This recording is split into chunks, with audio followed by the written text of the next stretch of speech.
chegando à boca do rio, manhã, com esse sol, né? O sol está muito bom, barracas, né? Onde as pessoas já estão aproveitando para se divertir. E eu chegando aqui para visitar o amigo Marcelo Zig, a gente conversar um pouco sobre algumas causas que ele milita. Cheguei, Marcelo Zig, eis-me aqui, meu irmão. Seja muito bem-vinda, que alegria recebê-la. Muito bom estar aqui com você. Me fale um pouco como foi que surgiu o Zig na sua vida. Bom, Vânia, primeiro ele surge numa perspectiva do racismo, né? Aquela ideia de que todo negro se parece, todo negro de dread, ou é Bob Marley, ou é filho do Bob Marley, ou é Edson Gomes. E aí, no caso, me identificaram parecido com o filho primogênito, né, de Bob Marley, o Zig Marley. No primeiro momento eu achei incrível aquilo, né? Falei, nossa, filho de Bob, uma referência, né? Você sentiu o cara? Me senti o cara. Eu falei, sou o próprio Zig, sou da família a partir de agora. A grafia do Zig é Z-I-G-G-Y. Isso. Aí eu retirei o último G e o Y e ficou Zig, de zigue-zague, de zigue-zaguear.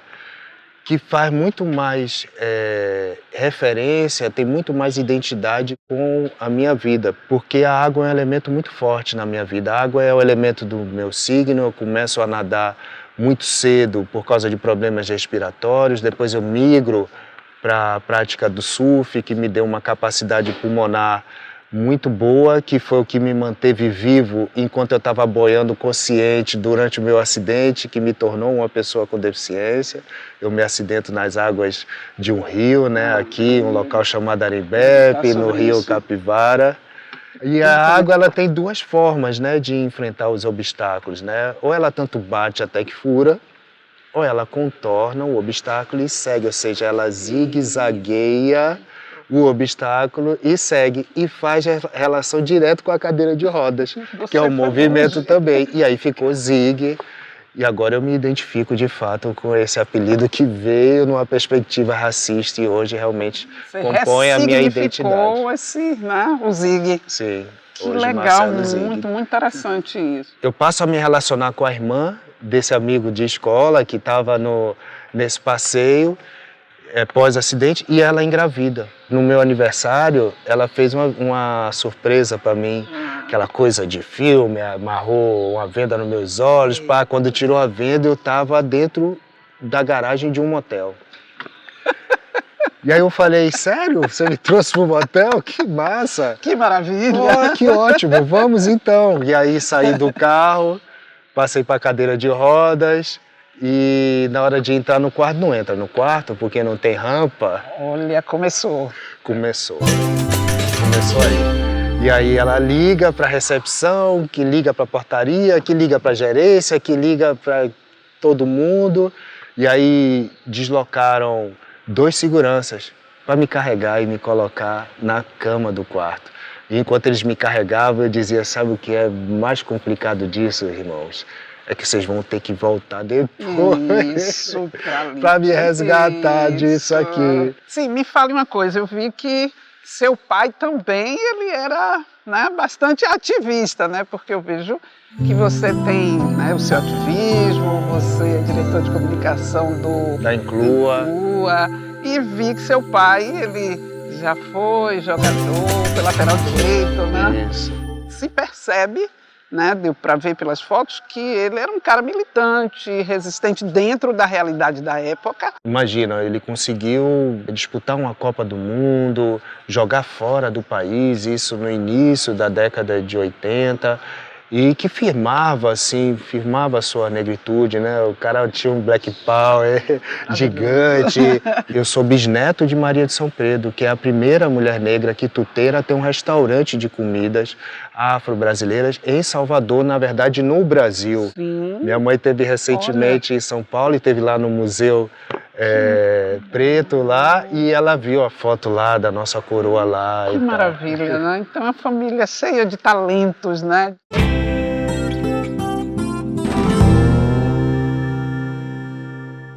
Fale desse seu trabalho também com a arte. É o Afrodef, vai desde a perspectiva de ressignificação do equipamento da cadeira de rodas, né? Porque a cadeira de rodas ainda é reconhecida na sociedade como um local de dor e sofrimento. Uma pessoa que está sentada à cadeira de rodas é uma pessoa que está se relacionando ininterruptamente, intimamente com a dor e o sofrimento de estar utilizando. Então, e o limite dela é aquele ali. É aquele ali, exatamente. Então, o que o Afrodef faz? Ele acopla uma estrutura na cadeira de rodas, onde ele coloca uma caixa de som de cada lado da cadeira de rodas, um telhado de energia solar de 2,20 por 1,10, que gera toda a potência para esse equipamento. E aí ele sai discotecando, ele utiliza uma máscara de espelhos quebrados, para que as pessoas, ao olharem para o Afrodef, possam se ver, mas não integralmente, toda ela apaixonada, quebrada, para que ela possa refletir já a partir disso, de todo esse imagético, né? E quando as pessoas se deparam, né, com essa imagem do Afrodef, né, na rua, discotecando, elas ficam perplexas e imediatamente sacam seus celulares para tirar foto, para fazer vídeo. E nesse momento entra a parte educacional, né? Se aprofunda a parte educacional do Afrodef. Eu fico pensando sobre a naturalização, né, do sistema da sociedade em relação a ver todos com o mesmo olhar. Eu tenho acesso às escadas, um exemplo. Mas se a gente ajustar aqui, Zig também vai ter uma outra pessoa. As pessoas que têm essa dificuldade desse acesso, eles não têm esse olhar. Como é que você vê isso? Porque isso é complexo, né? As pessoas acharem que aquele jeitinho que eu posso dar vai servir para todo mundo. Tudo bem ter uma escada para uma pessoa que utiliza a cadeira de rodas acessar aquele espaço, porque eu, enquanto pessoa sem deficiência, posso carregar essa pessoa sem problema, né? Então não tem problema, não vejo problema nenhum enquanto uma pessoa sem deficiência ajudar uma pessoa com deficiência, mas isso reafirma o padrão e reafirma a exclusão da pessoa com deficiência. Porque diz a pessoa com deficiência que o padrão é esse e que ela que está inadequada, ela que está inadvertidamente naquele espaço, tentando ocupar um espaço que na verdade não é para ela, é para as pessoas sem deficiência, né? Quando ocorre isso, eu tenho algumas estratégias de lidar com essa situação, e uma delas é: tudo bem, você pode então me dar o seu WhatsApp, mas não é uma cantada, eu não estou te paquerando, mas é só para que eu possa contar com a sua disponibilidade a cada demanda que eu tenha no meu dia. E eu garanto a você que antes do meio-dia, quando eu te fizer a 20ª solicitação, você vai bloquear o meu contato. Ou seja, caridade não versa sobre cidadania. A pessoa com deficiência não está precisando de assistência, não mais do que uma pessoa sem deficiência. O que a pessoa com deficiência reivindica é de cidadania, o seu direito. Cidadão, claro, exatamente. Claro. Minha primeira forma de ativismo foi através da música, de uma banda que eu tive com meus irmãos, meus dois irmãos, uma banda de música preta. O nome da banda era Mesadute, a imagem do som. Maravilha. Quando eu ouvi a música 14 de Maio, de Lazo e de Jorge Portugal, obviamente me identifiquei, mas não integralmente, não 100%, porque ele fala da perspectiva da pessoa negra sem deficiência. Então, enquanto ele abre a música dizendo que no dia 14 de maio ele saiu por aí, eu trago na perspectiva da pessoa negra com deficiência que no dia 13 de maio, no dia anterior, eu sequer pude sair. E muito forte, você não saiu do contexto, né? Porque fala da pessoa com deficiência, a pessoa preta, da nossa luta. E é isso. E de uma perspectiva que ainda não é relacionada, não é real, que não é identificada em toda a história do povo negro no Brasil.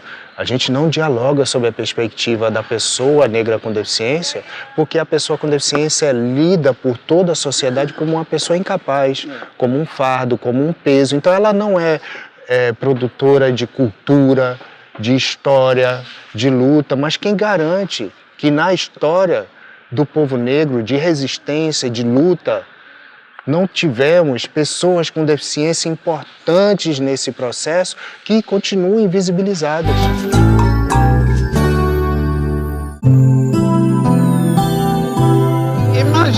Zig, como é você no seu dia a dia nisso aqui? O dia a dia é isso, é disputando espaço com os veículos. Caminhão, carro, moto, ônibus, porque as calçadas são desse jeito, inacessíveis, e quando tem algum tipo de acessibilidade, elas são ocupadas por veículos, são transformadas em estacionamento. Tem E observado. essa não é uma dinâmica só da Boca do Rio, não, é de toda Salvador.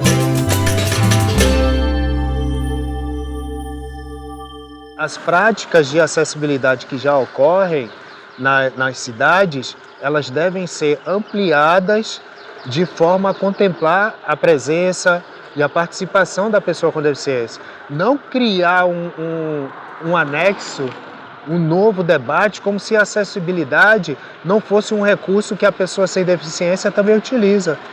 Ela utiliza quando ela utiliza escada, ela utiliza quando ela utiliza rampa. Por exemplo, não é preciso, uma rampa não é uma questão da pessoa que utiliza a cadeira de rodas.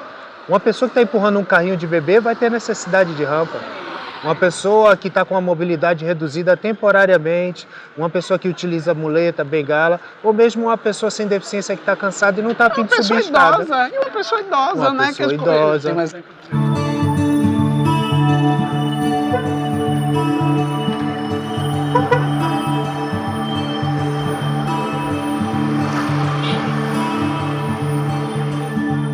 Aí o carro para no meio da rua, sacou?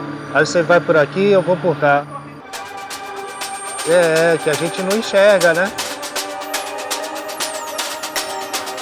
É preciso entender que a gente também deve gozar, como um cidadão de direito, do acesso e da permanência nos espaços, na ocupação da cidade, na promoção da equidade para que a gente possa realizar as atividades que a gente tem interesse ou mesmo aquelas que a gente seja demandado, sim, mas que a gente não tenha que pensar numa ginástica, numa Olimpíadas para poder ir à escola, para poder ir ao trabalho, para poder ir aos espaços de cultura e lazer, para poder dar uma volta na cidade ou mesmo para comer um acarajé no final de semana na Baiana que a gente, né, tanto gosta.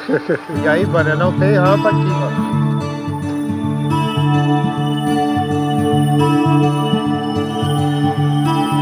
É difícil. Difícil, tem? Muito difícil, Zig. E aqui, ó, de um lado pro outro. Você sozinho fica. Eu fico ali preso.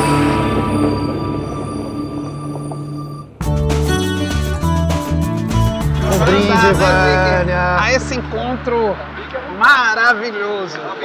Para mim foi uma experiência, uma troca, como você disse, experiência muito boa. Tem muito a levar de você, né?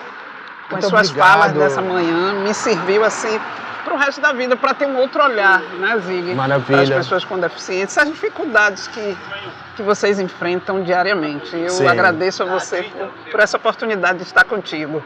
Eu agradeço também, primeiro por te conhecer e pela sua disponibilidade, pela sua sensibilidade e por ter certeza que hoje eu conquistei mais uma aliada na pauta anticapacitista, que muito do que a gente conversou e viveu hoje, você vai levar para o conhecimento de outras pessoas e a gente vai ampliando essa rede e quem sabe um dia, né, possamos ter uma sociedade, uma cidade de fato para todas as pessoas. Equânime, né? E justa.